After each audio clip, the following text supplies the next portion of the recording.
Trời ơi, thịt bông. Thôi đã xìm rồi ơi, thôi ơi.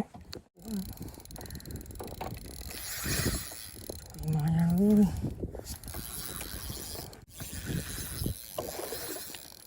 Đi lối chứ.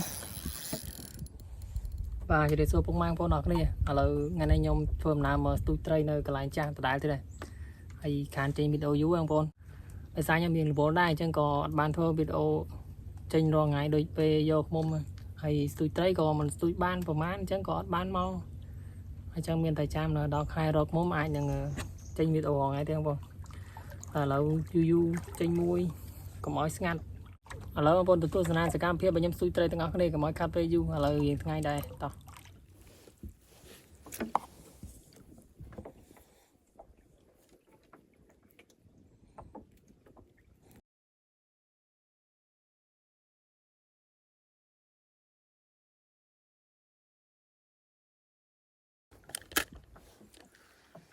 Đã to xì rồi thì anh Vũ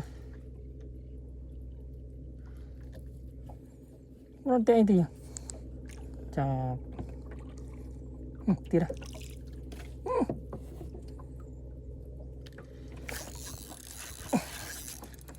bung đi tấn bung chỗ là bung mà nó hàng cưới thùng môi mà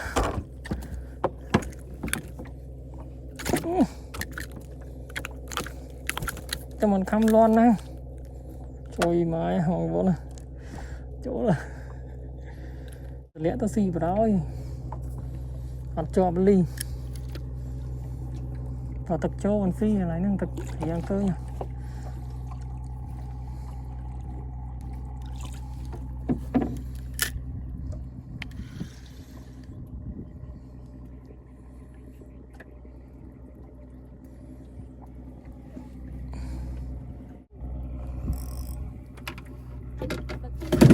chỗ thế bao nãy bắt chắc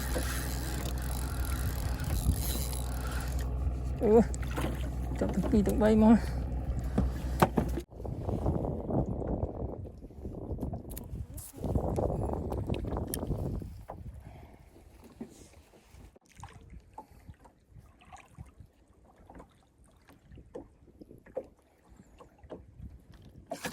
trời ơi thịt bông.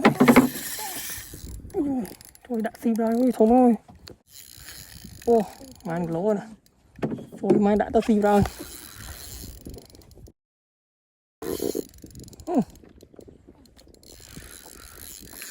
Ô thôi mà đừng mà lỗ. Thôi thốt à.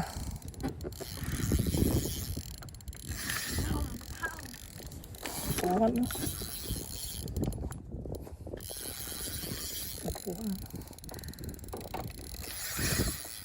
Mà nhà ơi.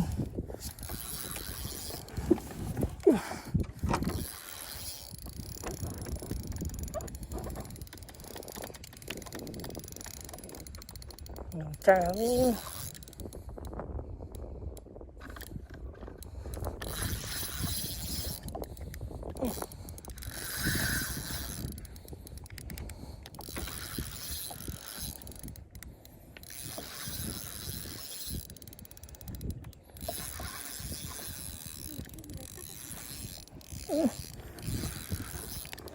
Tiên đó ngay mình trong năng luôn à. Ê, không có lỗi đi lối chi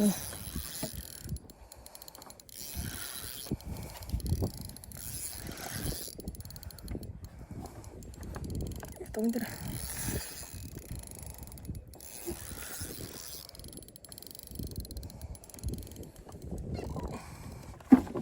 Ui chỗ lại à. Ủa fly càng cao ở đây